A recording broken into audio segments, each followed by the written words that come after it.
والذین هم لفروجہم حافظون الا علی ازواجہم او ما ملکت ایمانہم فانہم غیر ملومین فمن ابتغى وراء ذلك فاولئک هم العادون۔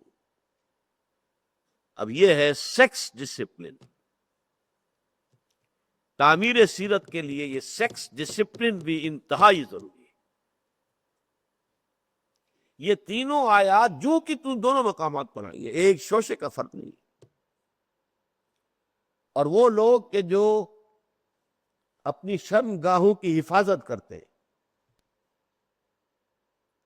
الا علی ازواجہم، سوائے اپنے ازواج کے، اور یہ زوج کا لفظ دو طرفہ استعمال ہوتا ہے، شوہر کے لیے بیوی زوج ہے، بیوی کے لیے شوہر زوج ہے، سوائے زوجین کے،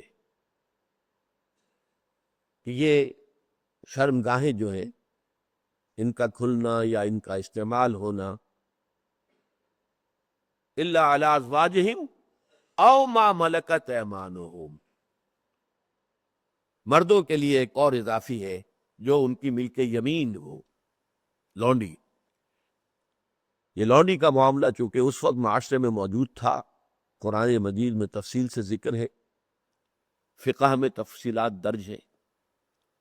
آج کل کہیں یہ نہیں، اس کا کوئی وجود نہیں ہے، اور صحیح معنی میں، ویسے ابھی میں ایک آرٹیکل پڑھ رہا تھا نیوز ویک میں، موریتانیہ میں یہ غلامی کا نظام ابھی موجود ہے، لیکن وہاں بھی تحریک چل رہی ہے، رفتہ رفتہ ختم کر رہے ہیں، بلکہ سرکاری سطح پر تو وہ ختم کر چکے ہیں، اگرچہ بالفعل معاشرے کے اندر موجود ہے، لیکن فی الواقع اس وقت دنیا میں کہیں یہ نظام نہیں ہے۔ البتہ ہو سکتا ہے کہ پھر کبھی اس کو انووک کرنے کی ضرورت پیش آئے۔ وہ کیا ہے؟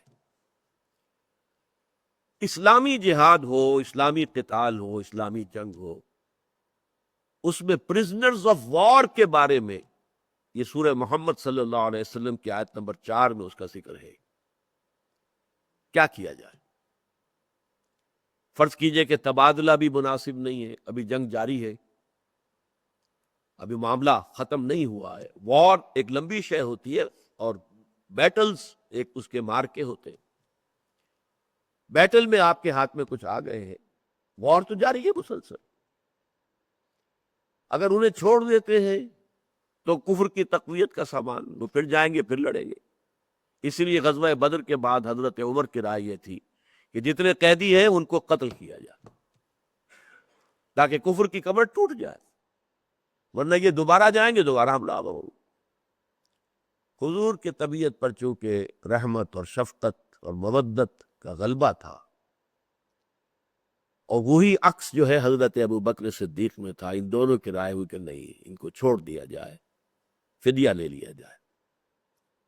لیکن آپ کو معلوم ہے سورہ انفال میں اس پر گرفت آ گئی، حضرت عمر کی رائے کو اللہ تعالیٰ نے صحیح قرار دیا کہ جب تک کفر کی کمر نہ ٹوٹ جائے، اسخنتموہم، جب تک کہ تم ان کو قتل کر رکھ دو، تو جان نہ رہے، اس کے بعد جو چاہو کرو، فدیہ لے کر چھوڑ دو، یا ویسے ہی اما منن بعد و اما فدان، فدیہ لے کر یا احسان رکھ کر چھوڑ دو، اس لیے کہ اب کفر میں وہ ہمت ہی نہیں ہے کہ وہ کھڑا ہو سکے۔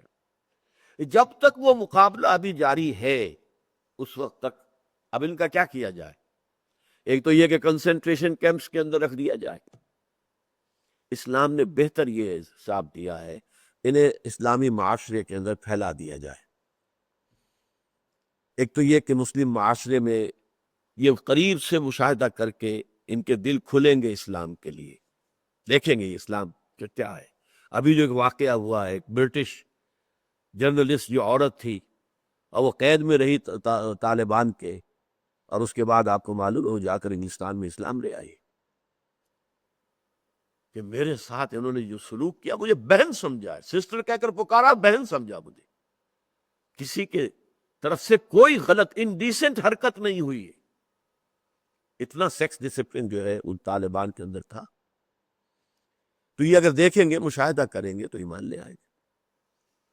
تو بجائے اس کے کہ بوجھ پڑے معاشرے کے اوپر، اب آپ اتنے لوگوں کو کھلانا تو پڑے گا، جیل کے اندر اپنے ڈالا ہے تو کنسنٹریشن کیمپ میں کھلائیں گے، ان کو تقسیم کر دیا جائے، پھر ان کے حسن سلوک کی بات کی جائے، یہ بھی کہا جائے جو کھاؤ وہ انہیں کھلاؤ، جو پہنتے ہو وہ پہناؤ، اور کوئی مشقت طلب کام ہو تو ان کے ساتھ خود بھی مل کر کام کرو۔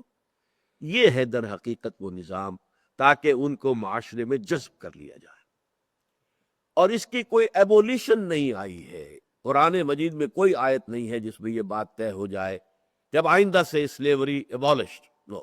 کیوں؟ آخری زمانے میں جو جنگیں ہونی ہیں، حضرت مہدی کی آمد کے بعد، حضرت مسیح کے نزول کے بعد، میں سمجھتا ہوں کہ اس وقت پھر وہ حالات پیدا ہو جائیں گے جہاں کہ ان آیات کا استعمال ضروری ہو جائے گا جو میں نے عرض کیا ہے کہ سورہ محمد کے اندر آیت نمبر 4 کی حیثیت سے